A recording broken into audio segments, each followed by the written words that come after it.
Rugi. Siapa yang rugi ya Rasulullah? Orang yang tidak diampunkan sama Allah sementara dia punya orang tua. Siapa yang mesti kumuliakan di antara keduanya? Ibumu. Siapa lagi? Ibumu. Siapa lagi? Ibumu. Siapa lagi? Ayahmu. Bukan membandingkan, bukan. Karena memang begitulah Islam mengajarkan kita untuk betul-betul memiliki manfaat buat orang yang paling lemah dalam hidup kalian. Siapa yang paling lemah? Ya ibumu.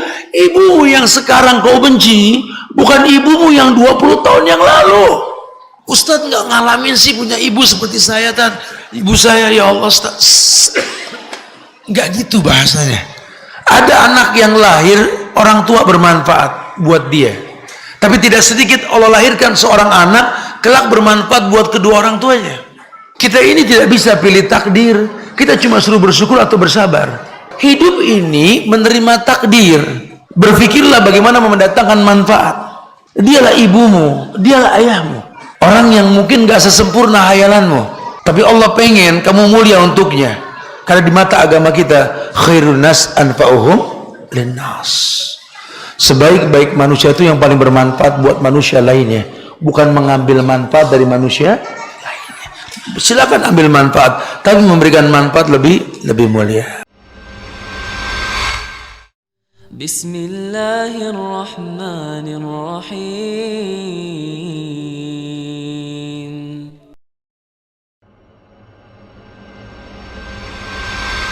Ya ayyuhalladzina amanu taqullaha wa qulu qawlan sadida yuslih lakum a'malakum wa yaghfir lakum dhunubakum wa may yuti'illaha wa rasulahu faqad faza fawzan 'azima. Amma ba'du fa inna asdaqal hadisi kitabullah wa khairal huda huda Muhammadin sallallahu alaihi wasallam wa syarrul umuri muhdatsatuha wa kullu muhdatsatin bid'ah wa kullu bid'atin dhalalah wa kullu dhalalatin finnar. Ma'asyiral muslimin wal muslimat, sedang majelis kajian Islam Masjid Imam Asy-Syafi'i Metro 22 bersama Yayasan As-Sunnah Lampung, yang semoga Allah selalu berikan keberkahan dunia dan akhirat. Alhamdulillah, kita bersyukur pada Allah. Hari ini Selasa 20 Januari 2026, pada maghrib kita kumpul di masjid yang mulia, Masjid Imam Asy-Syafi'i di Metro 22 Hadi Mulyo Barat, Metro Pusat, Kota Metro Lampung, yang semoga Allah jaga selalu tempat ini sebagai taman-taman penyubur iman insyaallah. Usikum wa nafsi bitaqwallah. Diri ini berwasiat buat diri pribadi dan jamaah sekalian untuk selalu meningkatkan ketakwaan kita kepada Allah. Karena hari-hari ke depan ini sebagaimana yang Allah kabarkan, wa ma tadri nafsun madza taksibu ghadan. Tidak ada satu jiwa pun manusia yang tahu besok apa yang terjadi. Namun kita disuruh berhusnuzan kepada Allah, karena Allah sendiri yang mengatakan wa ma rabbukum bizallamin lil abid, bahwa Rabb kalian itu enggak pernah berbuat zalim. La yukallifullahu nafsan illa wus'aha. Dan Allah enggak mungkin menguji manusia di luar batas kemampuannya.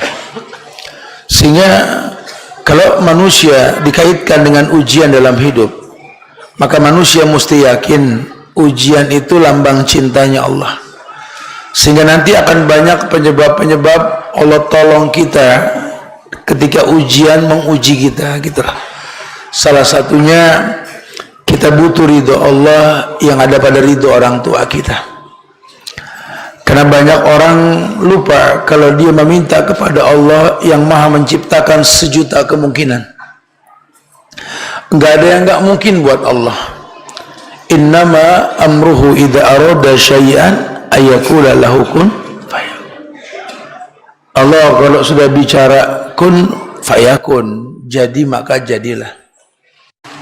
Allah nggak butuh waktu seperti kita karena Allah sang pencipta waktu. Walaupun Allah bersumpah demi waktu. Kalau kita mungkin ada proses lah. Urusan minta hujan aja kan paling nggak kita doa dulu sama Allah. Ya, itu pun nanti Allah kasihnya bertahap. Kenapa? Karena memang Allah sarankan kita meminta kepada Allah dengan jalur rububiyahnya. Ud'u rabbakum tadarruan wa khufiyah. Allah pakai bahasa ud'u rabbakum, bukan ud'u ilahakum. Kenapa rabbakum? Karena rabba yarubu, yang mencipta dengan proses. Sehingga kalau kita minta ke Allah, ya Allah agisna, minta hujan kita sama Allah. Tentu bukan cuma sekedar minta dalam kata yang kita panjatkan, kita mesti tahu hubungan kita sama Allah gimana. Karena yang dikhawatirkan nanti banyak di antara kita ini yang merasa doanya dijawab, atau mungkin merasa doanya tidak dijawab, sehingga agamanya sebatas perasaan, atau mungkin feeling. Kalau feelingannya sih kayaknya Allah jawab gitu loh. Kalau feelingannya sih kayaknya Allah nggak jawab gitu loh. Agamanya feeling. Ini kan bahaya sekali. Ada orang yang nggak kenal agama, nggak tahu Allah, terpuruk tersungkur dalam dunia ini, sehingga jatuh-jatuhnya dalam bisnis. Katanya dia berdoa selama tahajud 3 hari kepada Allah. Di hari yang keempatnya, Ustaz, Allah jawab langsung, Ustaz. Masya Alhamdulillah. Antum yakin Allah yang jawab? Yakin, Ustaz. Antum kenal Allah? Maksudnya, Ustaz, iya kan Allah punya nama. Kita minta ke Allah, Allah yang bilang walillahi asmaul husna fad'uhu biha. Boleh minta ke Allah, cuma yang diminta ngasih syarat. Mintanya pakai nama Allah gitulah. Udah hafal belum? Belum. Bagaimana cara berdoa yang disyariatkan?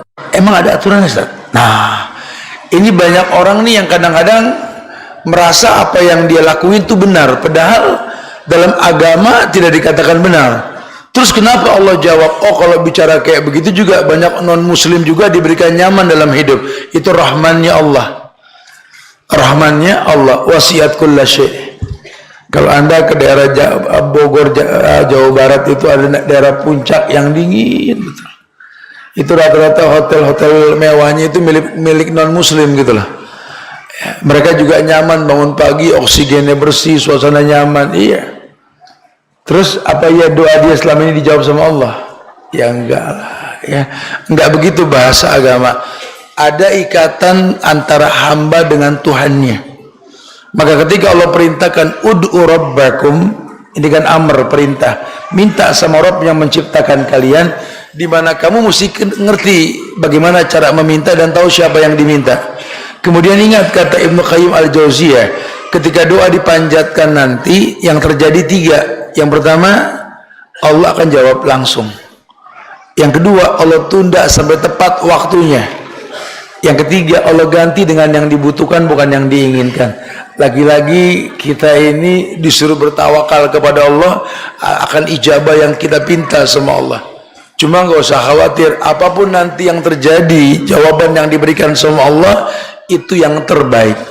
Nah, cuma kan permasalahannya sekarang nih, kita nggak ngerti saat bagaimana menyikapi ujian yang Allah ujikan dan ke depan seperti apa. Nah, ulama mengumpulkan bab-bab tentang birrul walidain. Ya, viral sih kalau di masyarakat dikaitkan ibumu, ayahmu gitu ya. Tapi ya di Quran kita nggak temukan itu. Karena kalau di Quran kan Allah hanya mengatakan wabil walidaini wa qadara rabbuka alla ta'budu illa iyyahu wa bil walidaini ihsana rabbirhamhuma kama rabbayani shaghira. Ya, pakai bahasa dua orang tua kita. Di situ Allah enggak khususkan ibu atau ayah, orang tuamu. Cuma Nabi yang menekankan tentang masalah ibu. Karena biar bagaimana ibumu ini kan ya wanita yang masuk kategori tulang rusuk yang bengkok. yang perlu perlindungan, perlu penjagaan, perlu fasilitas untuk gampang melayani gitu loh. Makanya lelaki itu kan ketika dia mau melamar seorang wanita untuk pendamping hidupnya, salah satu yang mesti dilihat dimiliki oleh lelaki tersebut, perempuan mesti lihat khiyarnya dia. Khiyarnya dia. Yang Nabi sabdakan khiyarukum linisaikum. Yang paling khiyar, yang paling baik di antara kalian. Karena kalau khiyar ini diterjemahkan, ada riwayat dari Huzaifah ibn al-Yaman di mana beliau mengatakan khiyar di sini sifatul ulama. Sifatnya ulama. Apa kelebihan ulama? Menyiapkan maklum. Laki-laki suruh lihat bagaimana memaklumi perempuan yang dia miliki. Khiyarukum nisaikum. Siapa perempuan yang dia miliki? Lah kan dia belum menikah, ibunya. Allah, ibu segalanya. Bahkan saya sering tekankan sekali kepada para wanita, jangan pernah sakiti ibu seorang laki-laki sampai kapanpun. Karena seburuk-buruk seorang ibu buat kami laki-laki, wallahi ya ummi inti ala ra'si.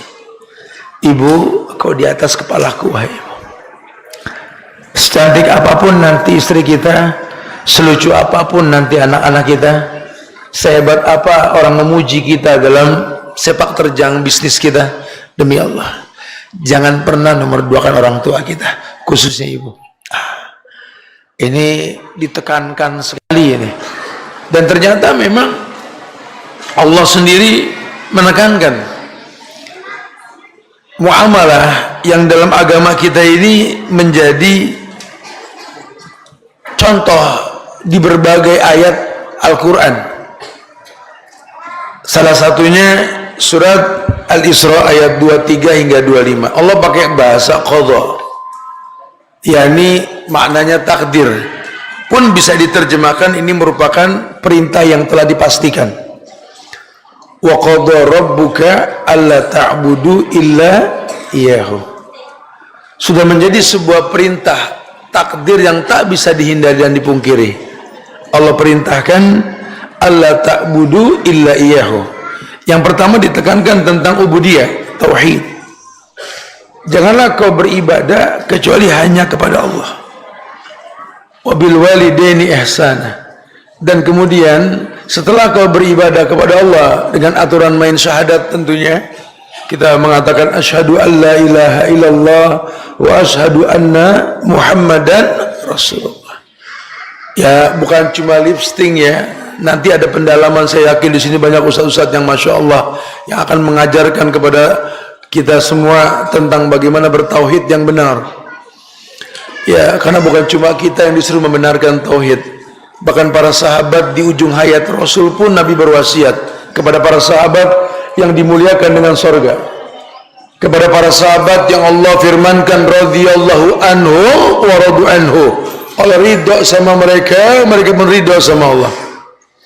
Apa yang Nabi katakan di ujung hayatnya kepada para sahabat yang dimuliakan dengan agama? Jaddidu imanakum.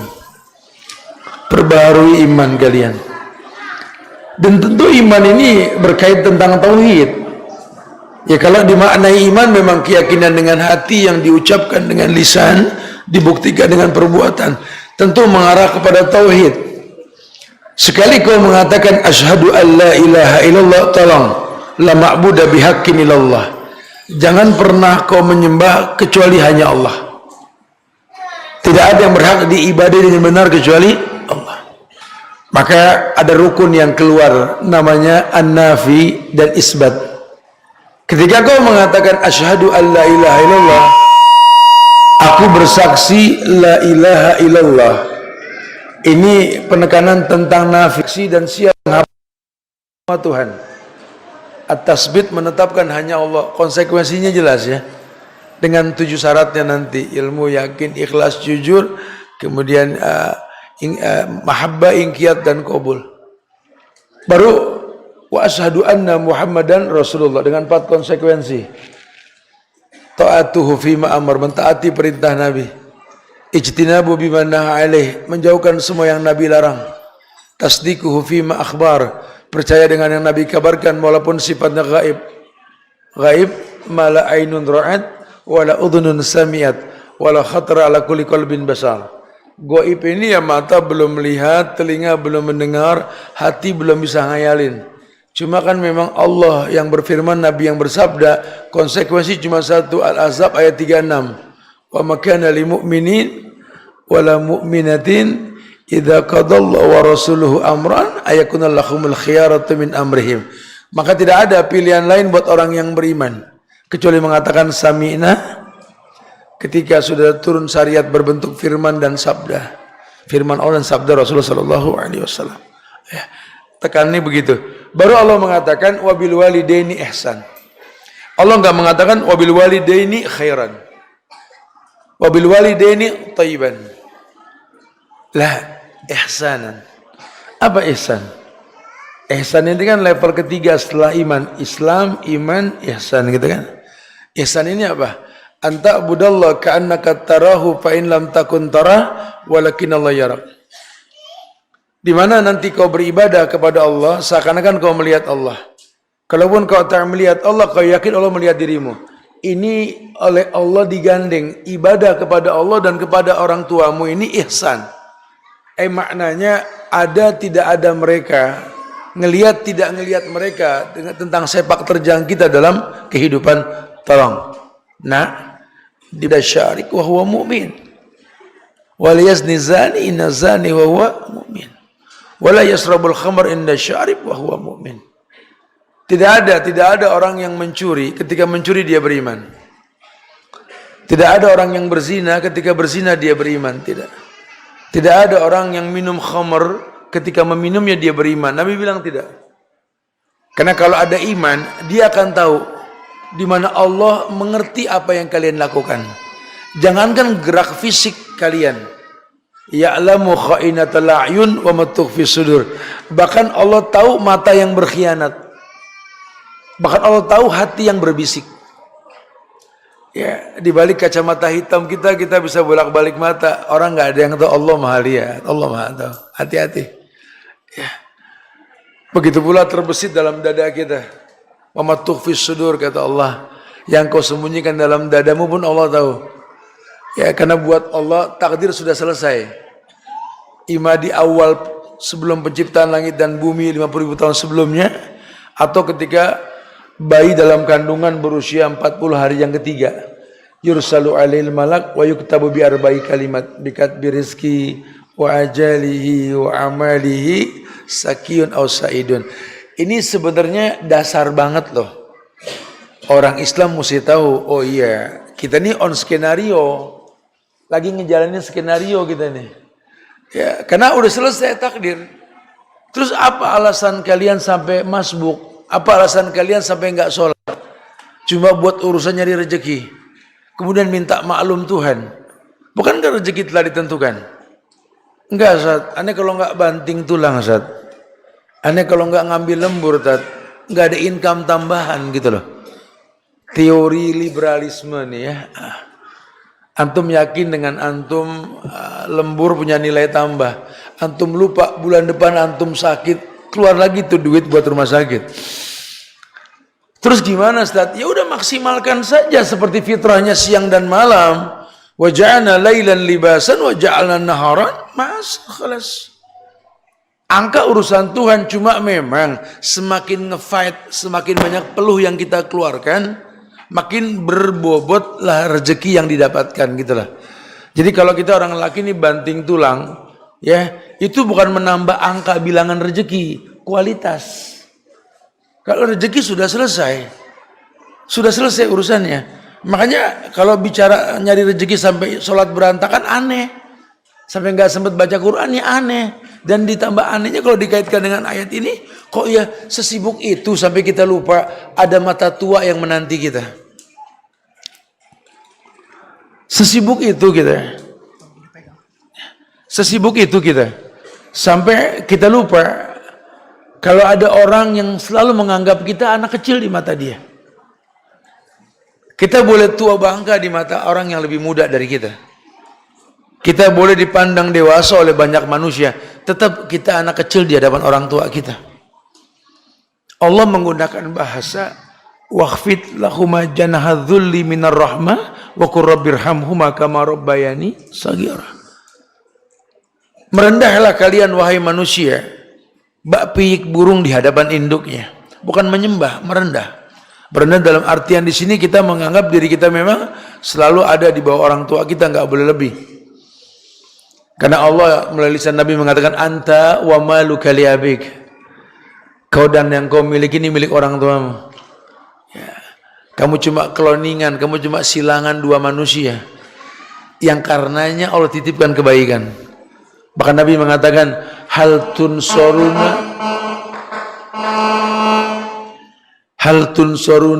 wa turzakuna bidu'afaikum. Hal tunsoruna wa turzakuna bidu'afaikum. Kalian tahu gak kata Rasul? Kalian tunsorun, tertolong. Wa turzakun, diberikan rezeki. Bidu'afaikum, karena orang lemah yang dekat dengan kalian. Orang lemah yang dekat dengan kita, yang pertama ya orang tua kita. Bagaimana orang bisa menganggap cukup usaha tanpa ridho orang tua? Allahu Akbar. Jangan. Akan tumpang tindih nanti permasalahan. Nah, kalau kita perhatikan ayat ini, Allah menggunakan kata wa qadar, takdir yang Allah tetapkan, perintah yang telah dipastikan. Rabbuka, Allah pakai bahasa Rabb, bukan ilahuka, supaya kamu tahu semua ada proses, di mana nanti laki-laki juga mesti tahu kalau kamu ingin memberikan seorang ibu buat anak-anakmu nanti, ya, ada proses. Karena kebetulan kita akan bahas bab ibu nih, ibu secara umum. Seorang laki-laki kalau sudah bicara ibu, maka dia mesti tahu bahwa ibu yang akan dia jadikan sebagai madrasah untuk anak-anaknya adalah sahabat yang akan mendampingi dia dalam kehidupan. Makanya manistato'a minkumul ba'ah diterjemahkannya itu yang sudah mampu memberikan nafkah dan arahan. Bahwa nanti kalau kita ingin mencetak seorang ibu buat anak-anak kita disuruh ikuti cara-cara yang Islam ajarkan. Islam mengajarkan kepada kita bahwa tempat di mana kita tinggal disebut sebagai sakan. Jamaah bisa melihat di surat An-Nahl ayat 80. Ketika Allah berfirman, wallahu ja'ala lakum min buyutikum sakanan. Kata Allah, wallah, dan Allah ja'ala lakum, menjadikan buat kalian, min buyutikum sakanan, dari rumah-rumah kalian sebagai sakan. Kalau anak pondok bahasanya sakan, ya, diterjemahkan sebagai hujrah. Sebagian mengatakan juga mangzil, ada beberapa makna. Cuma kalau sakan ini diidentikan tempat tinggal yang bisa mendatangkan sakinah. Memang orang kalau menikah didoainnya barakallahu lak wa baraka alaik wa jam'a bainakuma fi khairin. Saya enggak menemukan ada doa lain yang Rasul ajarkan buat orang yang menikah. Bukan enggak boleh minta, boleh. Itu mah enggak usah khawatir. Itu mah cuma titipan yang bakal dititipin. Lalu banyak orang waktu belum nikah bukan siapa-siapa kok. Ketika dia menikah sekarang apa yang dia enggak miliki? Padahal kalau dipikir-pikir makannya juga sama kita.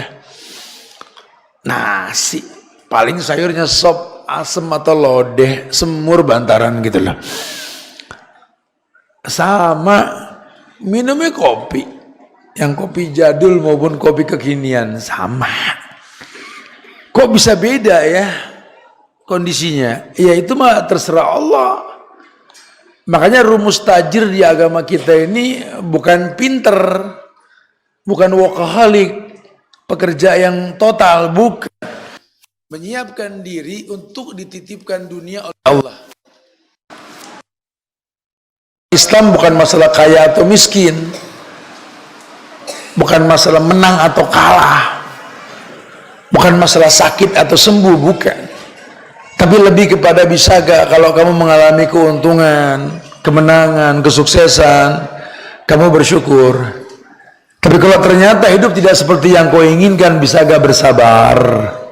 Kenapa? dunia bukan tujuan. Dunia cuma mazra'atul akhirah. Dunia cuma tempat bercocok tanam untuk akhirat. Tetap kita pegang ayat, walal akhiratu khairul laka minal ula. Akhirat lebih mulia ketimbang dunia.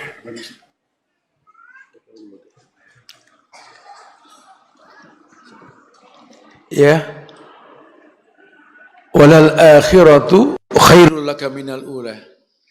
Akhirat lebih mulia ketimbang, mengatakan seperti itu. Sehingga laki-laki ketika ingin memberikan ibu kepada seorang anak yang bakal Allah titipkan, tujuan nikah cuma satu ya, manfaatnya banyak. Tujuan nikah cuma satu, manfaatnya banyak. Apa tujuan nikah? Ini lucu nih, di negeri kita banyak orang nikah, ditanya tujuan nikah bingung. Saya suka, Ustaz berikan nasihat pernikahan Ustaz. Ya udah selesai kabul, kemudian saya coba dan buat. Sebelumnya saya tanya, antum sudah nikah barusan? Alhamdulillah Ustaz. Kita pengen ngomong-ngomong santai ini. Tujuan nikahnya apa? Main adep-adepan. Apa ya bang ya? Apa ya bang? Ada orang sudah melaksanakan ritual tapi nggak tahu tujuan, ajib gitu.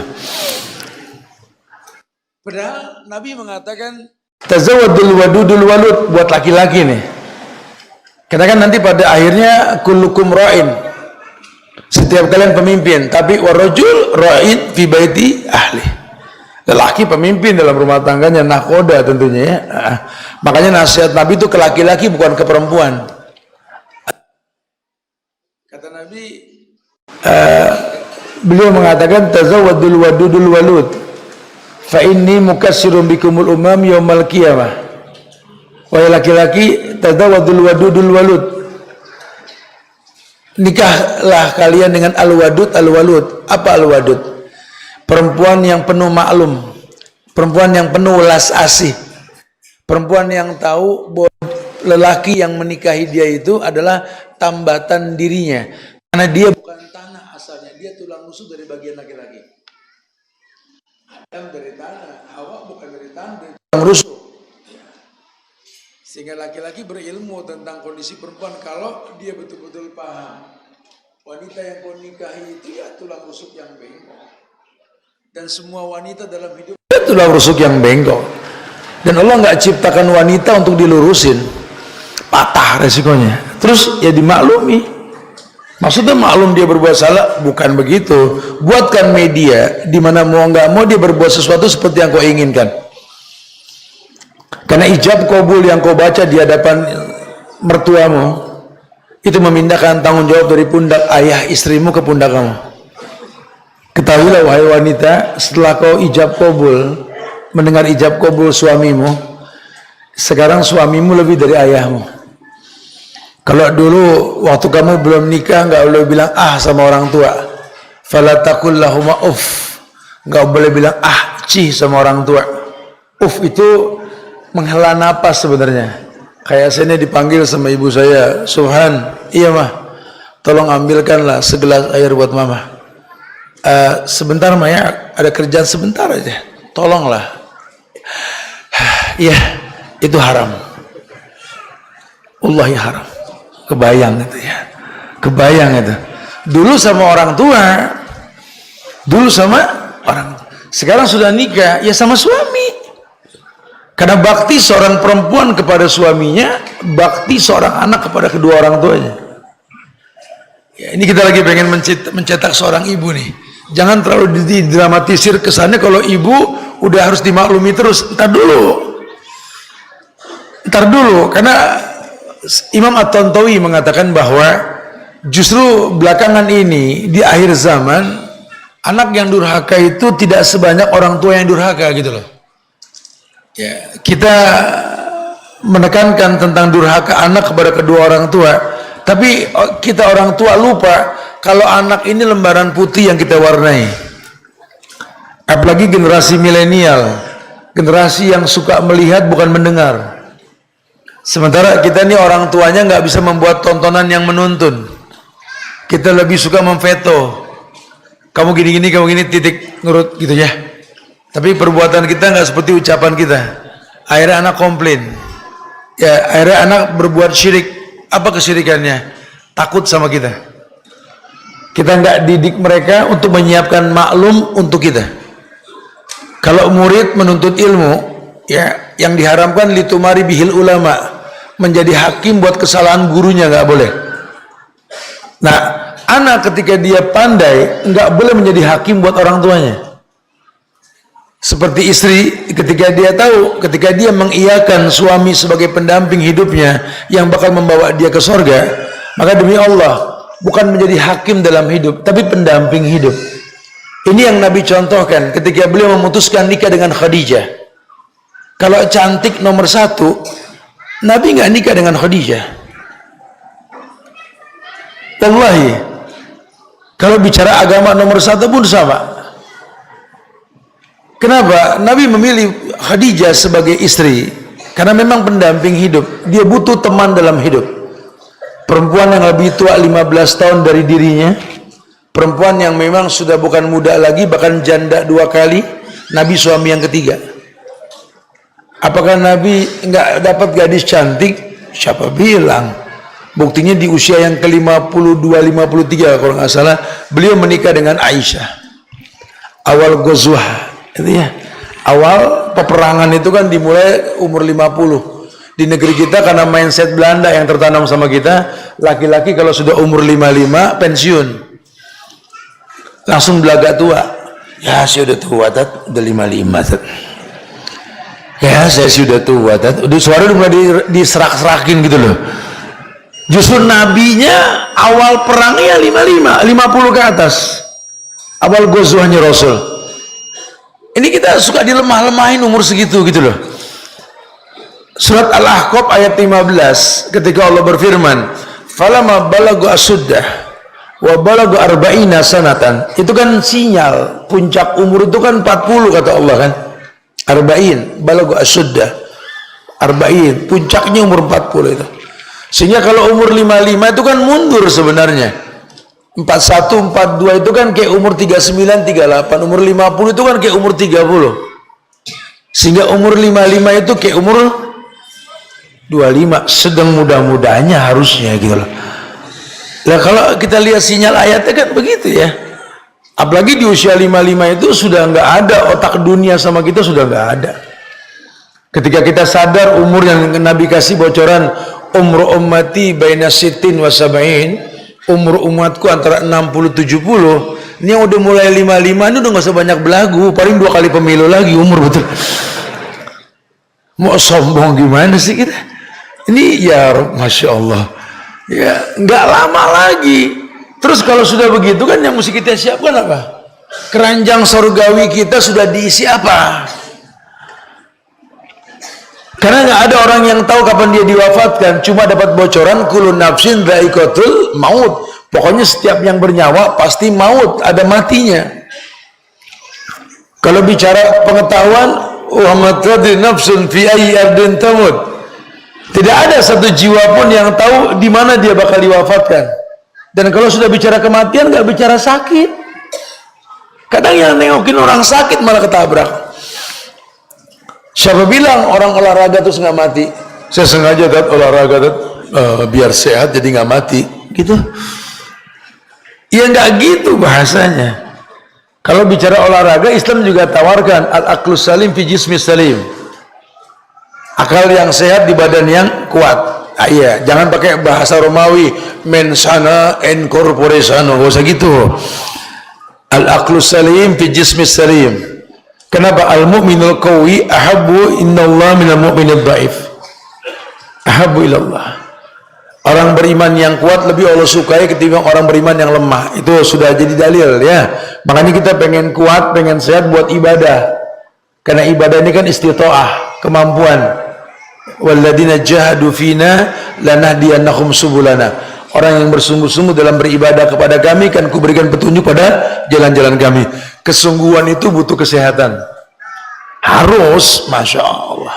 Bahkan laki-laki saja dalam Sahih Bukhari itu ada doa yang laki-laki sekarang jarang hafal ini. Padahal penting kalian baca.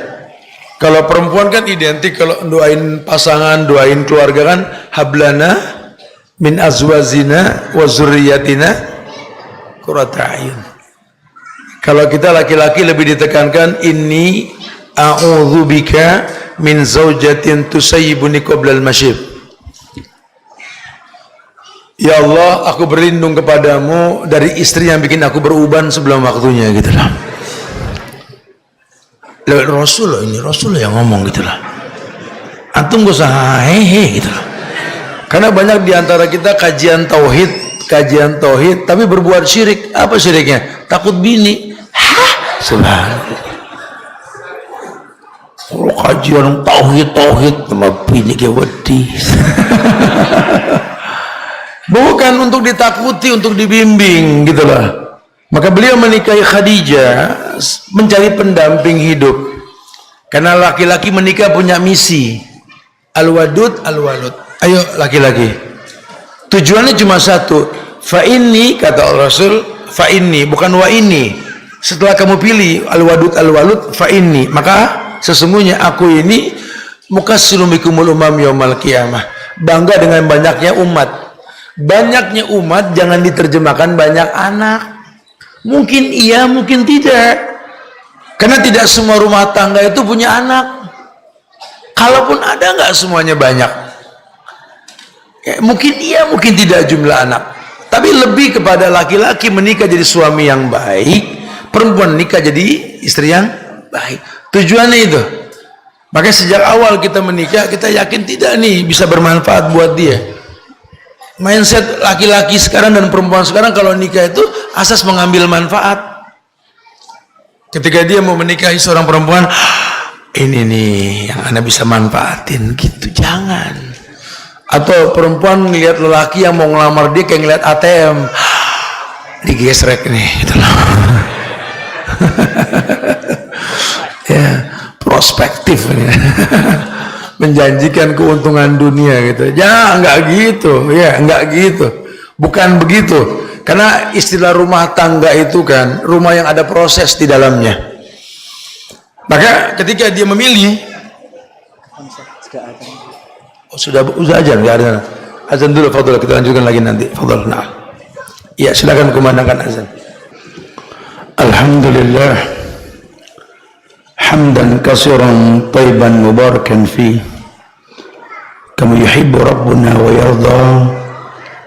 Asyhadu an la ilaha illallah wahdahu la syarika lah wa asyhadu anna Muhammadan abduhu wa rasuluh.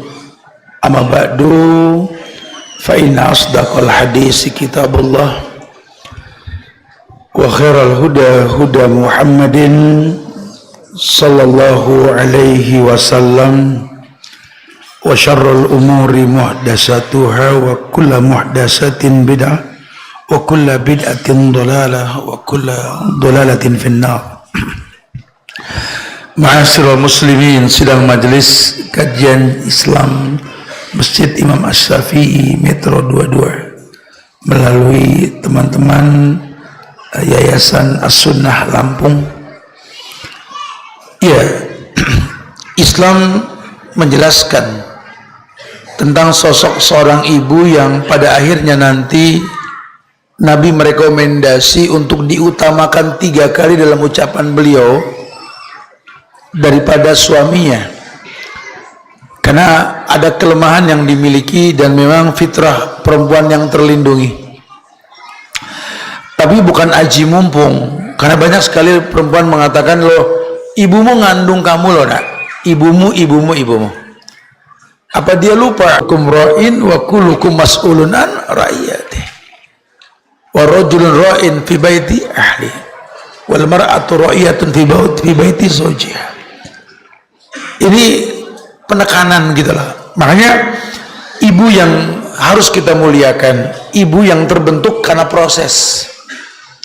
Karena kalau Tibang jadi ibu, sapi juga bisa jadi ibu, betul.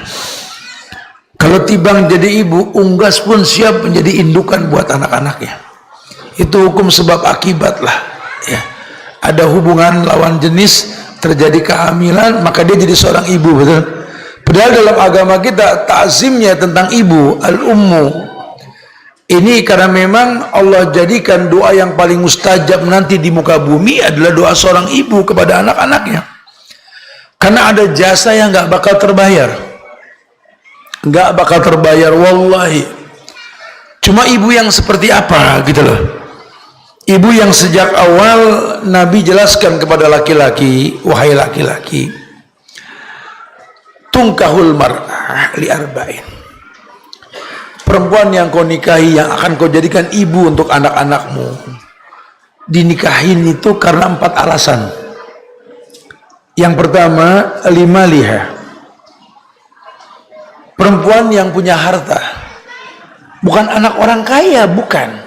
Hari gini anak orang kaya masaknya online. Nggak bisa masak beneran. Ya, hari gini anak orang kaya manja hidupnya. Laki-laki sejati nggak suka. Tapi kalau yang dimaksud limaliha di sini yang pertama adalah perempuan yang punya price, yang punya nilai. Karena agama selalu mengatakan kalau perempuan itu adalah mutiara. Dan tentu mutiara identik dengan cangkang. Ya, susah loh ngambil mutiara loh. Mesti bongkar cangkangnya dulu baru dipaksa keluar itu. Dan kalau sudah keluar tuh tidak mungkinlah mutiara diikat kecuali dengan perak dan emas. Makanya nggak ada mutiara keluar masuk cangkang tuh nggak ada gitu loh. Perempuan itu ya waqarna fi buyutikunna, sebaik-baik tempat buat perempuan ya di rumah. Fitrahnya perempuan di rumah. Kalau perempuan sudah terdominasi waktu lebih lama di luar ketimbang di rumah, keluar dari fitrahnya. Dipertanyakan kewanitaannya ini. Ya, lain laki-laki. Kalau laki-laki nggak boleh betah di rumah. Bu, laki jangan dipegangin aja, lepas. Ya. Laki itu burung. Nabi yang bilang, yakdu himasan wa taruhu bitanan. Laki-laki itu kayak burung, terbang pagi, temboloknya kosong, balik sore temboloknya penuh. Banyak ayat yang memerintahkan laki-laki itu berjalan di muka bumi. Alam takun ardullahi wasiyah fatuhajjiru fiha. Itu kan amarnya buat laki semua. Bumi Allah ini luas, jalan di muka bumi. Oh, Masya Allah, banyak laki-laki suruh keluar. Jadi perempuan mesti tahu suamimu itu seperti burung. Burung bisa betah di sebuah ranting kalau ranting itu bikin dia nyaman. Jadi jangan paksa burung antang di sebuah ranting kalau tidak nyaman. Fitrahnya dia bakal nyaman. Laki-laki modal pertama calon ibu yang akan dibaktikan oleh anak-anaknya, carilah perempuan yang limaliha, perempuan yang memang punya nilai, punya talent. Laki-laki dibikin malu kalau nggak ngasih nafkah. Oh, lihat Zubair nikah sama Asma. Miskin nggak Zubair? Miskin. Di hari tuanya jadi sahabat yang paling kaya di antara sahabat yang ada, Zubair kan. Ada beberapa sahabat yang kaya, Utsman bin Abu Bakar, Umar juga kaya. Ya, tapi Abdullah bin Umar fattening, ternak, pengemukan ternak gitu ya. Abdullah bin Amr bin As itu petani di zaman itu. Abdurrahman bin Auf, Talha bin Ubaidillah, Zubair bin Awam. Dan 10 orang yang dijamin surga semua orang kaya lah. Itu ada bahasan tersendiri ya. Cari perempuan yang memang punya price, sehingga kamu laki-laki malu kalau nggak ngasih nafkah dia. Karena konsekuensi Anda menikah nanti apa? Antut imuha idza tu'imta wa antal basuha idza labista. Sehingga kalau kamu kawin sama perempuan yang memang punya nilai dan dia kaya, kamu nggak sembarangan ngasih makan dia. Begitu pula masalah baju yang akan kau belikan sama dia. Sehingga kamu terpicu untuk jadi orang yang nge-fight lah, mendekati rezeki yang dijanjikan gitu lah. 5 lihat. Baru yang kedua, coba calon ibu anak-anakku itu lihasabiha, lihat nasabnya. Ya, karena perempuan ini batinnya akan turun kepada anak-anaknya. Kalau raga dan fisik ayahnya. Perempuan silakan nyari laki-laki sesuai dengan selera, dalam bentuk fisik boleh. Karena nanti anaknya tergantung fisik ayahnya. Tapi kalau batin ibu, maka ketika ibu mengandung, anak itu akan lahir dalam kondisi seperti kondisi ibu ketika hamil. Di situ dijelaskan tentang masalah ngidam, diutusnya malaikat, akan terasa begini macam-macam. Perempuan yang berilmu dia akan banyak doa kalau usia kandungan ketika masa-masa ngidam 4 bulan itu. Masya Allah. Sehingga nggak banyak berkeluh kesah. Cuma kalau kita salah pilih, itu masa ngidam, masa aji mumpung itu. Mumpung ngidam, kibawaan orok. Kalau ndak diturutin ngiler ini, gitu kan. Ya nggak apa-apa, memang bayi ngiler, gitu loh. Lagi jangan kalah akal, sampai disuruh cari mangga di musim rambutan. Coba. Subhanallah, nurut aja ya, nggak boleh mentaati perintah yang memang nggak sesuai dengan perintahnya, nggak boleh. Jangan terus dipaksain, nggak boleh. Agama bukan paksaan gitu lah. Lihat nasabnya, dia anak siapa? Karena kalau ulama-ulama Yaman tuh bilang al-walad lil khal, anak itu tergantung iparmu, wahai laki-laki. Loh kok ipar, Ustaz? Iyalah, kalau kamu nikah sembarangan perempuan kamu nikahi, dia hamil, kamu meninggal, anak kamu di tangan siapa? Ya ipar. Iparmu siapa? Pemakan konvensional. Iparmu siapa? Nggak jelas agamanya. Wis kullu lahmin nabata min sukhtin annaru ahqqu bih. Setiap daging yang tumbuh dari barang yang haram, neraka lebih berhak. Akhirnya anak tumbuh ya, makanya jangan sembarangan. Jangan sembarangan. Asal cakep sengget, asal lucu tarik gitu loh. Asal lemes hayo gitu loh. Ini laki-laki kayak burung berancak gitu loh. Kayak burung wak gitu loh. Enggak boleh ngeliat perempuan geragasannya, subhanallah. Hati-hati. Lihat nasab penting. Tapi kalau qadarullah wa masafa'ala, nasab nggak dimiliki, ya para sahabiat juga banyak nasabnya jahiliyah. Dia berajam sama dirinya untuk membuat bangga anak cucunya bernasab kepada dirinya. Dia nuntut ilmu sehingga jadi perempuan yang baik. Bagus, nggak ada masalah juga. Manusia baik kok basicnya. Cuma kan dia nggak bisa milih takdir, betul?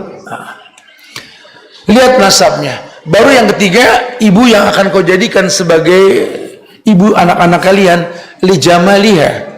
Nikahi karena kecantikannya. Cantik itu yang ketiga, bukan yang pertama. Karena Khadijah meninggal, Nabi nikah dengan Saudah, betul? Coba di googling fisiknya Saudah. Wanita yang tidak tinggi, bertubuh gemuk, cuma pintar masak. Bukan biasa-biasa aja, dan gak ada masalah, itu selera. Nabi nikah kemudian dengan Aisyah, baru kesana cantik tuh. Ummu Salamah, Maryam Kipti, Zainab, wah cantik semua tuh. Ya, Masya Allah. Karena bukan itu tujuannya, walaupun memang boleh punya tujuan itu gitu loh. Cuma kan cantik relatif. Orang kalau dibesarkan di Papua dari kecil sampai tua, yang dia tahu cantik itu hitam, betul. Digedein di daerah Cina, yang dia tahu cantik itu putih sipit, ya, atau bagaimana, itu tinggal tergantung kebiasaan mindset ya. Karena kita manusia ini beradaptasi, bukan berevolusi. Bagaimana kebiasaannya gitulah. Dibesarkan di Arab, yang dia tahu perempuan cantik itu mancung, gitulah. Bagaimana yang biasa dia lihat. Nah, itu khalas, itu yang ketiga. Maka demi Allah, hari ini banyak orang yang pengen diakui sebagai ibu, tapi kerjaannya ini membuat orang malas bilang dia ibu gitu loh. Sibuk dengan urusan apa ya, luar, kegiatan di luar, macam-macam. Tak mungkin arisan, nongkrong di kafe, atau apalagi sekarang lagi rame nih para pelari-pelari culture, betul? Lari dengan baju yang tidak senonoh, ya. Allah, lakinya diem aja lagi. Nasihatin, bicara dia mau berubah, hidayah itu urusan Allah. Yang penting kita jangan diem. Ini kadang-kadang kita biarkan perempuan kita lari, ditonton banyak orang. Sementara dulu zaman Imam Ahmad bin Hambal, dia bilang sama anaknya Abdullah, bilang sama ibumu lepas itu gelang kakinya. Kenapa wahai ayah? Tadi tamu ngedenger suara gemerincing gelangnya. Utsman bin Affan perintahkan anaknya matiin lilin. Kenapa ayah? Tadi tamu ngelihat bayangan ibumu. Dulu begitu, segitunya tuh, Masya Allah. Kenapa? Karena nilainya perempuan. Pernah dengar cerita Mu'tasimah yang menghancurkan Eropa cuma gara-gara apa? Ada perempuan ditarik kerudungnya sama orang Romawi. Nilai perempuan tuh wow, betul-betul Masya Allah. Karena Allah muliakan surga dengan perempuan. Sehingga kita disuruh lihat rububiyahnya Allah memuliakan perempuan, ya kita laki-laki muliain perempuan. Salah satu bentuk kemuliaan perempuan yang mesti kita muliakan apa? Menjaga muruahnya. Menjaga muruahnya. Memang ini perempuan nggak boleh pakai minyak wangi keluar, tapi bukan berarti bau kalau keluar gitu loh.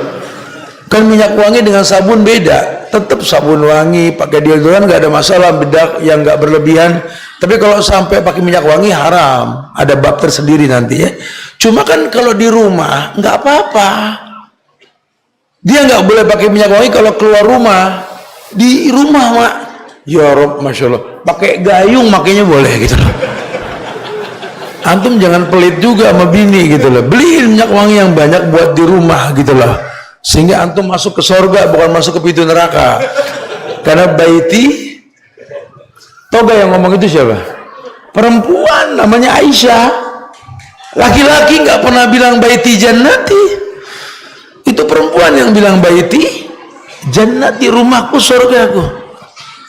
Masya Allah. Makanya kata Nabi dalam satu riwayat yang sahih, ada riwayat Ibnu Hibban, ada dalam kitab Silsilah As-Sahihah Ibn Syekh Albani itu dikatakan bahwa faminas sa'adah, ya, merupakan sebuah kemuliaan yang Allah berikan, kebahagiaanlah sa'adah.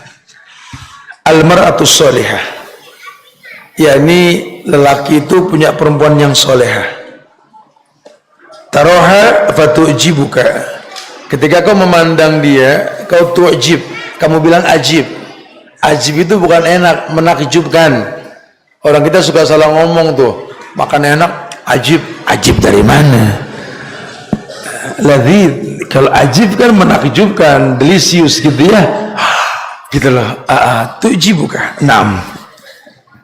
Wa taghibu anha fata'manuha ala nafsiha wa malik. Iya, kalaupun sampai kamu tidak bersama dia, ini dia akan selalu membuat kamu aman karena menjaga apa yang kau miliki, sehingga nggak pernah khawatir. Saya kalau ninggalin rumah tenanglah, karena anak saya di tangan orang yang baik. Selalu ada poin ketika saya pulang nanti sesuai dengan hadiah yang saya bawa. Hafalan Qur'annya nambah, sopan santunnya nampak, makin berilmu nih anak, makin merunduk. Kan kita bisa ngelihat orang kalau makin berilmu kan seperti padi yang makin merunduk kan. Sehingga kalau anak berteman dengan orang soleha, ibunya, ya, almaru ala dini khalili, orang kan tergantung agama teman. Teman yang baik buat anak ya ibunya, ya ibunya. Maka ada kelebihan yang anak miliki. Kebalikannya, kata Nabi, wa minas saqa, adapun kebalikan dari bentuk kecelakaan itu, almaratu taraha fatasuka. Kamu punya perempuan yang kamu kalau ngelihat itu bikin kamu tuh empat gitu loh. Wa tahmilu lisanaha alaik, dan mulutnya ini nggak enak kalau nggak ngebantah, nusus. Baik sama ojol, nggak baik sama suami. Sama ojol, astagfirullahaladzim, abang makasih ya, masya Allah. Sama laki apa sih? Apa sih? Allahu Akbar. Ya, nggak tahu statusnya apa, cuma minta jatah bulanan. Terbukti dalam keseharian yang masak mbak, nyuci baju mbak, anak sakit mbak yang sibuk beli obat ke apotik, bikinin bubur, suami minta kopi mbak yang bikinin, bahkan sampai pakaian dalam pun mbak yang nyuci. Pak, nikah sama mbak gitu. Ini jangan dibiarkan loh, karena nggak main-main. Wallahi tidak main-main, demi Allah. Kita pengen yang terbaik. Ini ibu, karena pada akhirnya nanti sosok seorang ibu itu, Allah tadi katakan dalam Quran, waqfid lahuma janahadzulli minar rahmah wa qur rabbirhamhuma kama rabbayani shaghira. Sosok lelaki yang Allah tidak pernah tolak doanya, acap kali dekat dengan ibunya. Wais Al-Qarni yang sering kita dengar dalam cerita seorang ibu yang tidak pernah bilang tidak kepada ibunya. Kenapa? Karena dia tahu memang tidak ada alasan tak mencintainya. Ibu kita menyiapkan maklum buat kita. 10 kesalahan yang pernah kita perbuat, dia siapkan 11 maklum buat kita. 100 dosa yang pernah kita lakukan, orang tak lagi menerima kebaikan yang kita perbuat karena banyaknya dosa yang kita lakukan. Wallahi, orang tua kita menyiapkan maklum buat kita. Apalagi anak laki, ayahnya nggak suka sama dia, ibunya tetap sayang sama dia. Bahkan kita kalau mau lihat cinta sejati, ada pada seorang ibu yang mengerti agama. Apa cinta yang sejati? Ketika bisa mencintai seseorang karena kekurangannya. Makin anak penuh dengan kekurangan, makin ibunya tampil mencintai dia. Padahal perempuan cuma tulang rusuk, bukan tulang punggung. Tulang rusuk tidak kuat menahan beban. Tulang punggung yang kuat menahan beban. Anak punya masalah di sekolah, bapaknya mah sabar. Udah anak-anak, emaknya yang maju. Kededeng tuh, sampai kayak piala. Walaupun nanti kalau mentok Pak maju, bapak dipanggil gitu ya. Karena memang perempuan punya kekuatan yang dia nggak sadari, Pak. Saya nggak tahu kalau di sini, Pak. Kalau di Jakarta itu, saya sering bilang sama ibu-ibu, kalian tuh punya kekuatan yang nggak dimiliki laki-laki loh. Tolong digali dan dijaga. Apa tuh? Kalian bisa menghentikan mobil dari kejauhan, cuma buat nyebrang. Betul. Kami laki-laki nggak sanggup untuk itu. Mobil bisa berhenti kalau kalian begini. Itu kekuatan kalian tuh. Suami kalian yang gagak jenderal bintang 4, kamu jenderal bintang 5. Cukup dengan jari, sini mas, itu keangkat badannya gitu. Ya, Masya Allah, Subhanallah. Buat urusan ngebela anak, Masya Allah. Ya, demi Allah. Ya, tadi saya belum sempat satu lagi, yang keempat, ketika perempuan seorang calon ibu kita pilih, ya ini lidiniha. Yang keempat itu masalah agamanya. Kenapa agama terakhir, Ustaz? Ya karena memang sejak zaman dahulu suami itu adalah suami buat seorang istri dan guru untuk seorang istri. Ya ini kan tablik akbar, kesana laki yang banyak. Tapi kalau pengajian banyakkan perempuan loh isinya loh. Sementara di zaman Rasul, zaman sahabat, zaman A'immatul Arba, zamannya imam yang 4, orang-orang soleh, nggak usah jauh-jauh lah, sampai tahun 2000-an aja majlis ta'lim itu isinya laki. Kemarinnya perempuan. Akhirnya perempuan banyak jadi guru buat suaminya. Entah alasannya apa, mungkin karena mobilisasi, karena sibuk gitu ya. Padahal dalam agama tidak. Lihat agama. Bukan agama diremehkan karena yang keempat, bukan. Karena suami juga mesti tahu, sepandai-pandai istrimu, tetap kau guru untuknya. Ya ini yang kita mesti berilmu tentang ini. Jangan sembarangan, karena kalau tidak nanti masuk dalil yang mengatakan lan yasluh lirajulin idza amaratu imra'ah. Tidak mungkin terselesaikan rumah tangga seorang laki-laki kalau perempuan yang mimpin. Jadi nggak akan pernah sampai ini bahtera ke pelabuhan kalau imamnya nggak jelas. Apalah kalau bahasa Ibnu Qayyim itu, inna safina la tajri ala yabas. Perahu itu nggak mungkin bisa sampai ke pelabuhan kalau jalurnya nggak jelas. Jalur yang jelas itu ya ketika nakoda tahu jalur. Siang dia bisa baca peta, malam dia bisa lihat bintang untuk tahu mau kemana ini bahtera sampai ke tujuannya. Iya, laki-laki yang seperti itu. Maka dia betul-betul mengupayakan istrinya, perempuan yang dia miliki dibentuk menjadi sosok seorang ibu. Ada nasihat ulama berkaitan surat Al-Anbiya ayat 90 ketika Allah berfirman, wa aslahna lahu zawjahu, dan kami perbaiki istrinya. Ya ini tentang Zakaria. Ya di mana Allah juga merapikan, menyempurnakan pasangan Zakaria. Ini menandakan bahwa calon seorang ibu itu Allah islah. Nah kita kan itu rububiyahnya Tuhan. Memang kita bukan Tuhan, cuma kita suruh mencontoh rububiyahnya Allah. Kalau Allah mempersiapkan Nabi Zakaria dengan istrinya yang sudah tua, ya, dan Allah katakan wa aslahna lahu zawjahu, maka aku sempurnakan kembali istrinya untuk menjadi seorang ibu. Berarti kan tugas kita, betul nggak? Ya. Orang kan yang kan kajian ibu nih, kajian yang akan menangis termehemeh. Oke, bisa, bukan tidak. Cuma ibu yang mana dulu? Karena hari gini juga banyak anak itu jadi nggak bisa ngomong. Anak ini disekolahkan sampai tinggi, kemudian dia tahu kurang lebihnya orang tua. Dia bilang sama orang tuanya, Pak, Ma, ini salah. Kok salah? Mama duluan hidup loh, nak. Iya, Ma. Udah kerjain. Ya Rob, Ma, nggak boleh, Ma. Mama kritik aku pakai kerudung panjang. Iya, sejak mama kecil, kerudung tuh nggak sepanjang kamu gini. Kayak orang demam, kedinginan gitu loh. Mama di Quran surat An-Nur ayat 31 Allah yang bilang waliyadribna bihumurihinna ala juyubihin. Kerudung itu menutup bagian juyub, Ma. Juyub itu jamak dari jeb. Jeb itu kantong atas maupun bawah. Sehingga jebun jebani juyubnya, juyub itu kantong, kadang menutup dada, kadang lebih bawah lagi gitu loh. Allah yang nyuruh, Ma. Enggak, Mama enggak pernah lihat. Ini apa-apaan kamu aliran sesat ya gitu loh. Ya Allah, mau gimana aku ngomongnya? Dengerin ya, ibumu. Ini rumusnya paling subhanallah ya. Sampai akhirnya kalau ada terjadi perceraian hidup, pasti anak benci ayah. Wallahi, jadi itu kasus yang paling banyak.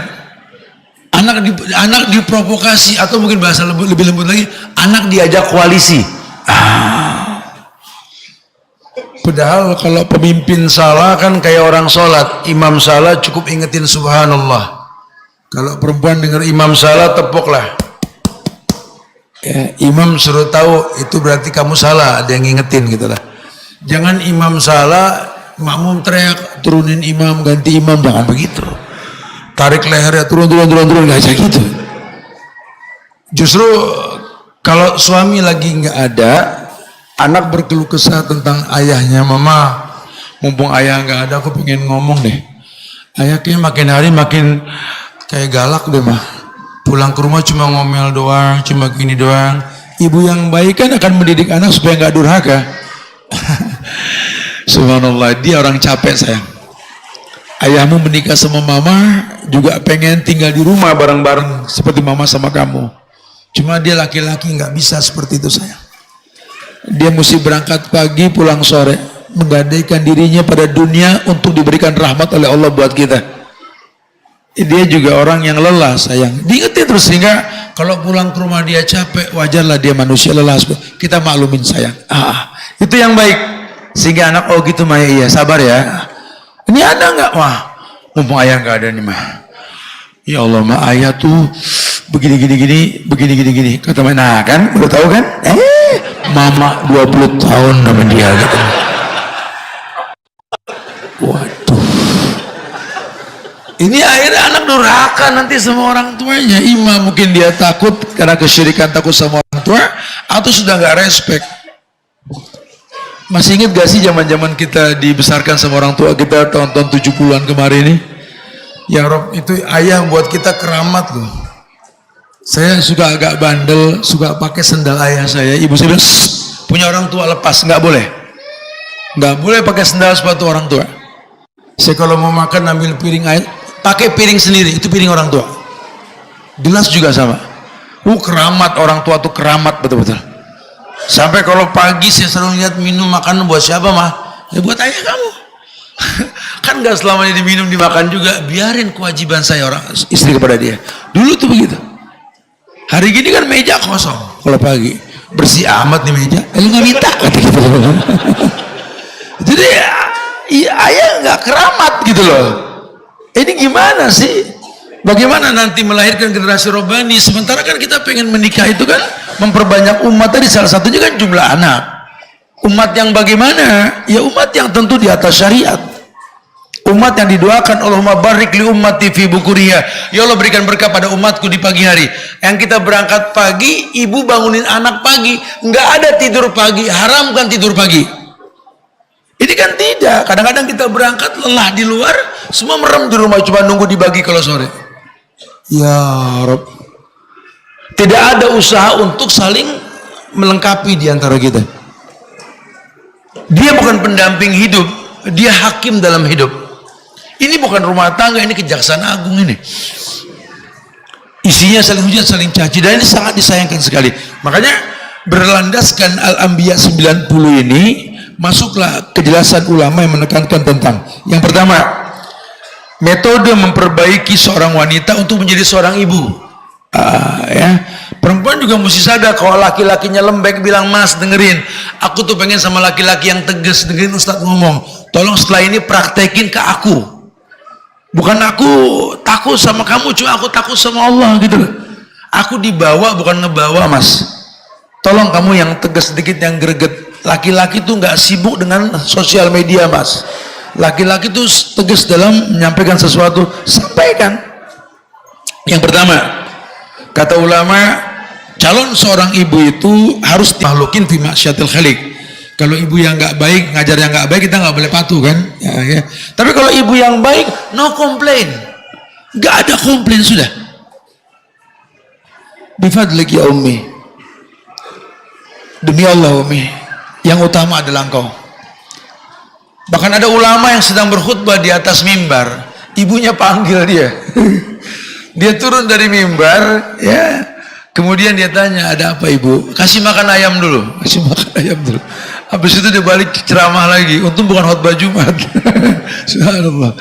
Ya. Segitunya tuh buat seorang ibu. Nggak ada lagi panggilan yang lebih baik di muka bumi setelah Allah dan Rasul, panggilan ibu kita.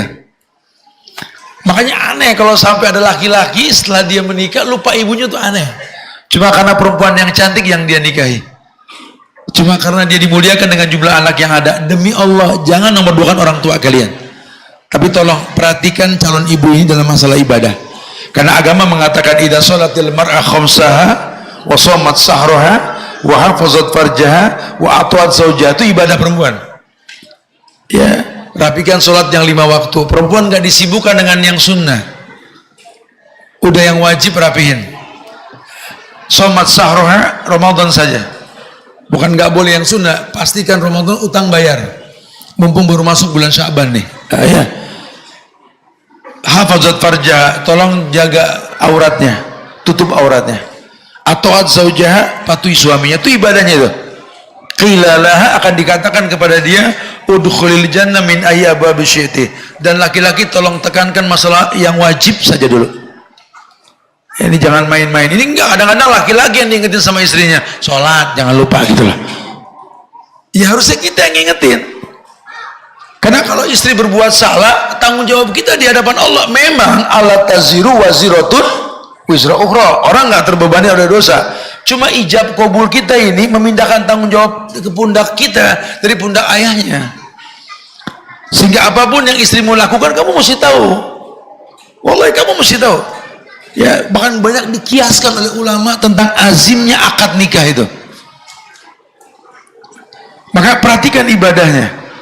Ini mah enggak, malah kita yang dicek handphone, bukan dia yang dicek handphone sama kita. Kalau kita berbuat dosa, 1000 dosa, tidak satu pun istri terkena beban. Tapi satu dosa yang perempuan lakukan, kita suaminya kena beban. Kita yang wajib ngecek handphone, Pak, bukan handphone kita yang dicek gitu loh. Ini mah kita aneh, sudah kebolak-balik sudah. Aneh sekali. Lawang kita yang tanggung jawab kok. Makanya kan ketika Adam diuji oleh Hawa, kan Adam tadinya kan di surga anteng-anteng aja. Pas syahwatnya timbul, libido timbul, dia pengen punya pasangan. Buat laki-laki seindah-indahnya surga, tetap kurang indah kalau nggak ada pasangan kan gitu. Ya. Baru dia minta sama Allah, Allah nggak ciptakan dari tanah yang semodel, dari tulang rusuk, supaya kamu tahu istrimu bagian dari badanmu. Maka siapkan maklum. Mulai datang ujian, disitulah mulai ada istilah kata hawa nafsu, bukan Adam nafsu, Hawa yang nafsu gitu loh. Ada istilah-istilah gitu ya. Mulai ngegoda. Ini Adam bukan nggak tahu khuldi, Allamahul asma. Allah ajarkan semua nama sama Adam, kan bohong kalau lewat yang namanya khuldi. Cuma pas punya pasangan kok melanggar. Akhirnya Adam lah yang berdoa, bukan Hawa. Kalau Hawa tadi Hawa itu mengatakan perempuan, maksud saya baiti jannati nanti babnya. Kalau lelaki itu Adam yang berdoa, Rabbana zolamna anfusana. Ini takzim saya sama laki-laki, dan kita mesti bangga jadi pemimpin dalam rumah tangga. Kita diajak berdosa sama perempuan, Yang tadinya sendiri kita nggak berdosa.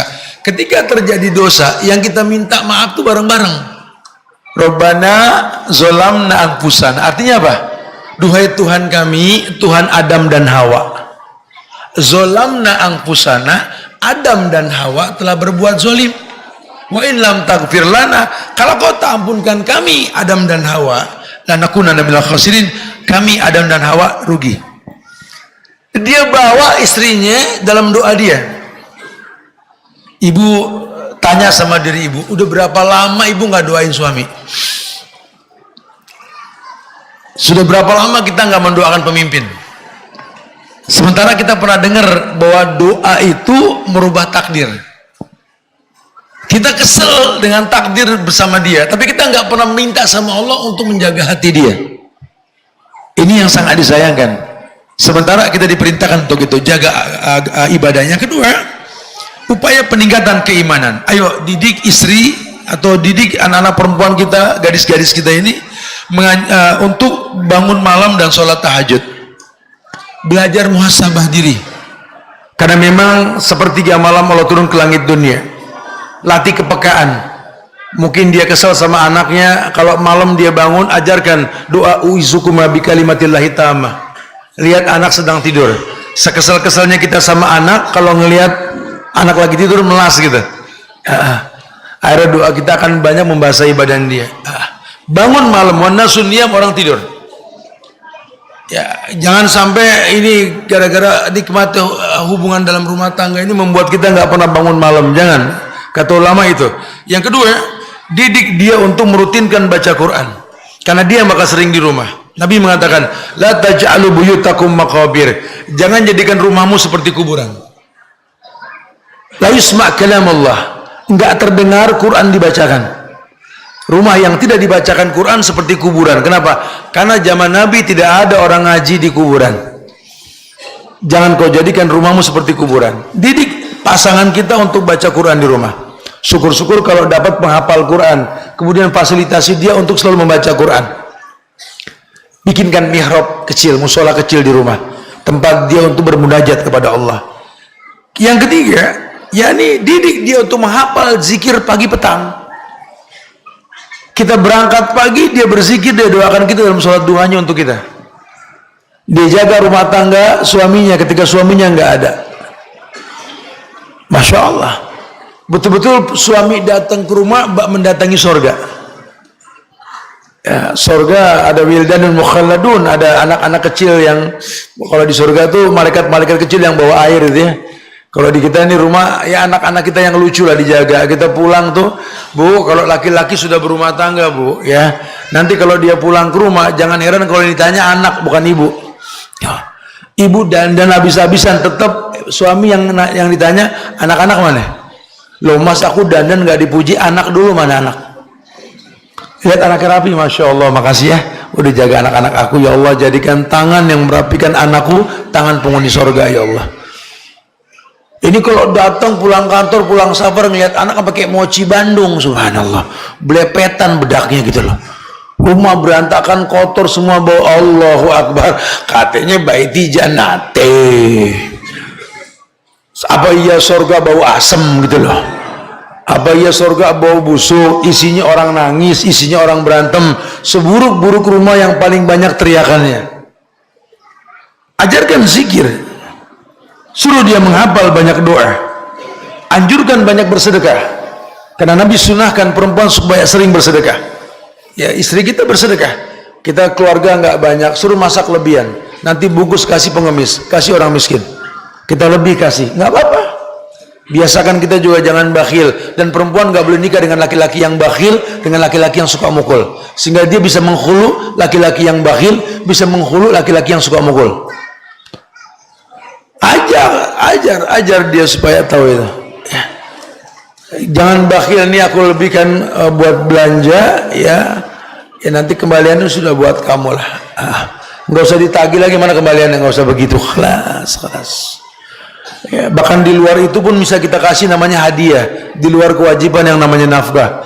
Karena hadiah itu kan tahabu, saling memberi hadiah timbul cinta.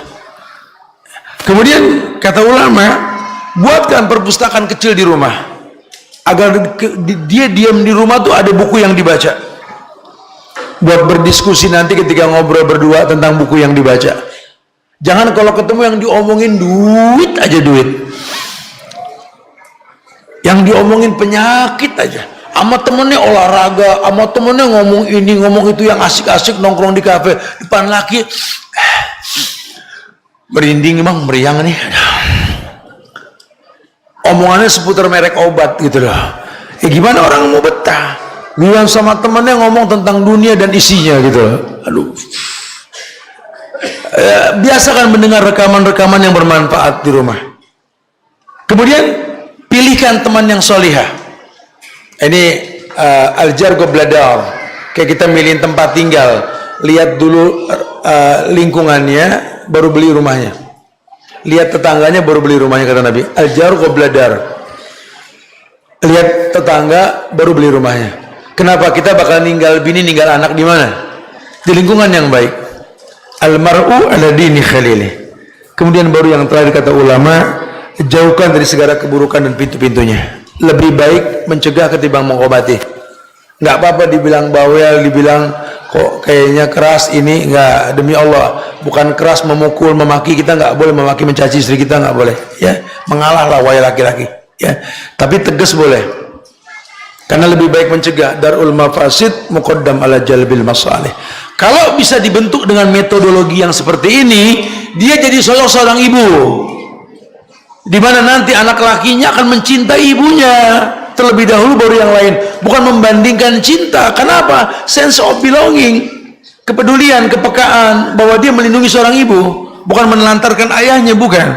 Kalau ayah lelaki yang bergaul, fisiknya kuat menahan beban, dia tulang punggung, ibu kan tulang rusuk. Nah, seburuk-buruk ibumu nak, bercerai kami nak, dia tidak baik buat ayah, dia ada bekas istri sama ayah, tapi dia nggak ada pernah berbekas sama kamu nak. Kalau kamu nggak merasakan manfaat ibumu nak, jadilah orang yang bermanfaat buat ibumu nak. Didik seperti itu, laki-laki seperti itu, Masya Allah, ya. Maka akan terbentuk sosok perempuan yang diinginkan. Baru nanti masuk kategori yang Nabi mengatakan rogiba anfu, rogiba anfu, rogiba anfu. Rugi, rugi, rugi. Siapa yang rugi ya Rasulullah? Orang yang tidak diampunkan sama Allah sementara dia punya orang tua. Siapa yang mesti kumuliakan di antara keduanya? Ibumu. Siapa lagi? Ibumu. Siapa lagi? Ibumu. Siapa lagi? Ayahmu.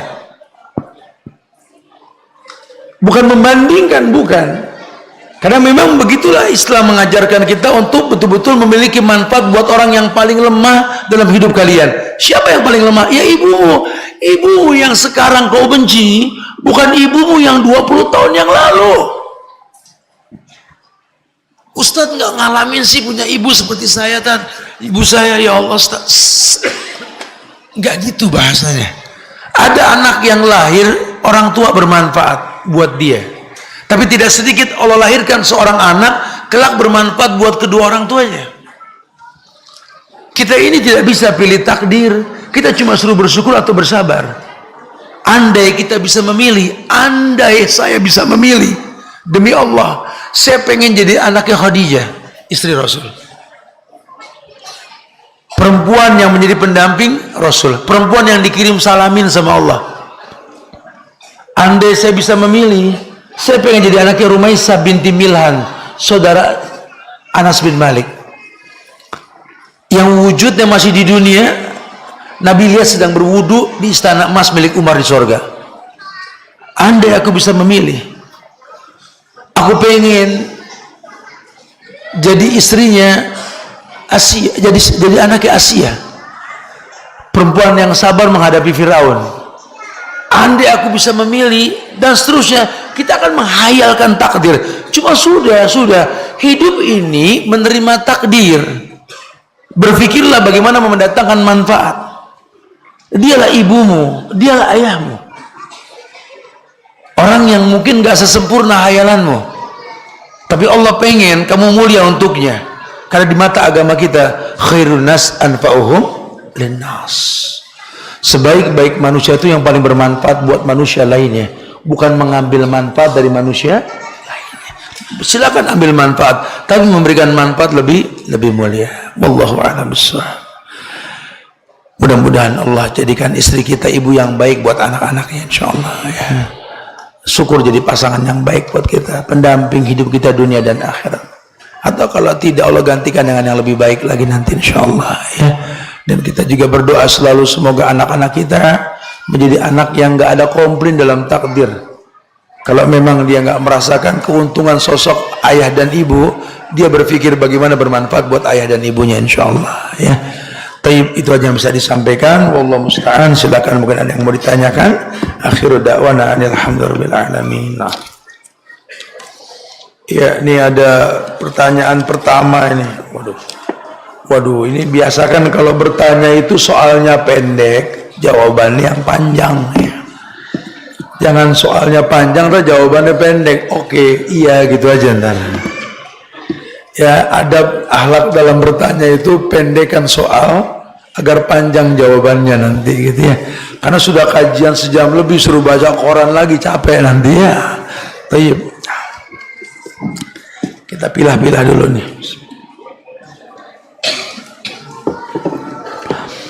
Assalamualaikum Ustaz. Saya mau tanya Ustaz, adakah doa atau amalan khusus agar dipermudah mendapatkan jodoh Ustaz? Ya banyak, kan punya handphone, di googling aja sih. Kalau saya sampaikan banyak banget doanya dan nggak pasti hafal ya. Saya nggak meremehkan soal, enggak, karena hari ini kita punya gadget yang gampang bertanya melalui aplikasi Rumaiso, Al-Manhaj ya, Muslim.org atau apalah, Pustaka Asy-Syafi'i, macam-macam tuh ya. Lihat doa dari Quran dan Sunnah, lihat itu ya. Tapi keumuman dalil nggak usah khawatir. Allah telah ciptakan 3 takdir dalam kandungan ibu kita dulu: rezeki, maut, jodoh.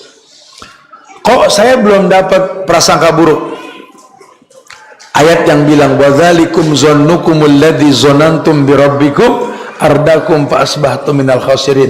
Prasangka burukmu kepada Allah, keburukan yang bakal kau rasa. Padahal Allah jamin rezekinya. Bahkan wa min ayatihi an khalaqalakum min anfusikum azwajan. Itu kan ayat favorit yang disablon di belakang undangan, Ar-Rum ayat 21 betul. Allah ciptakan kalian berpasang-pasangan, kok saya tidak? Ini yang dikhawatirkan. Sama orang nanti kalau udah punya pasangan, ngeluh berikutnya apa? Pengen punya anak. Tiap ngeliat muka Ustadz, Ustadz doain dong biar punya anak gitu. Ya didoain boleh lah ya. Tapi kan bukan cuma kamu yang nggak punya anak. Aisyah juga nggak punya anak, pendamping Nabi di sorga tuh. Pernah gak kita menemukan asarnya Aisyah minta didoain sama Nabi biar punya anak? Pernah gak? Gak. Padahal doa yang paling mustajab doanya siapa? Doanya Rasul. Tapi wallahi sampai hari ini nih, tanggal 20 Januari nih ya, 2026, ditemukan lebih dari 2000 hadis riwayat Aisyah. Dia nggak punya anak, cuma dia riwayat hadis terbanyak setelah Abu Hurairah. Dia penghafal Quran. Dia perempuan yang dimuliakan dengan surga, pendamping Rasul. Kita nih rupa kalau kita nggak boleh komplain dengan takdir gitu loh. Cuma suruh bersabar atau bersyukur. Ya, yang sangat disayangkan itu. Makanya udah, perempuan soleha buat laki-laki soleh, laki-laki soleh buat perempuan soleha. Itu rumus. Semoga Allah berikan jodoh buat kamu secepatnya nanti, insyaallah. Waduh, masa saya harus baca gini, gimana nih? Saya bingung. Saya nggak mau, antum harus sholat isya. Saya bawa aja panjang-panjang begini ya. Nanti kalau penting saya buatkan video pendek buat di Instagram nanti, insya Allah ya. Afwan, saya akan membiasakan teman-teman untuk ini apa lagi? Waduh, kayak udah dibuat sebelum Ustaz Subhan datang kayaknya. Nanti bisa dilihat di Instagram saya ya, di usb.bawazir, atau ini mungkin live.usb, karena IG saya lagi di ban. Saya nggak tahu, sudah hampir 6 bulan nggak boleh live. Saya nggak paham apa yang ditakuti oleh mereka dengan dakwah ini gitu ya. Tapi saya alokasikan ke live.usb. Cuma kalau buat yang saya jawab nanti lihat di Instagram usb.bawazir nanti ya. Saya nggak bisa baca karena jamaah mesti sholat ya kan. Atau mungkin saya gantian deh, saya kasih pertanyaan dulu deh, karena saya punya hadiah buat teman-teman. Pertanyaan saya gampang banget kok. Ya. Siapa yang datang pada hari ini dari tempat yang paling jauh? Gampang bertanya. Dari mana antum? Apa? Apa nggak dengar tuh? Waikanan. Waikanan. Iya, saya tahu Waikanan, lumayan. Ada yang lebih jauh dari Waikanan? Apa? Sama Waikanan jauhan situ ya? Hah? Oke. Loh, yang lebih jauh dari Rawajitu ada? Kali saya Bogor, ini lebih dari Bogor. Kan sengaja datang yang ketemu sama antum. Ada yang lebih jauh dari beliau? Ada?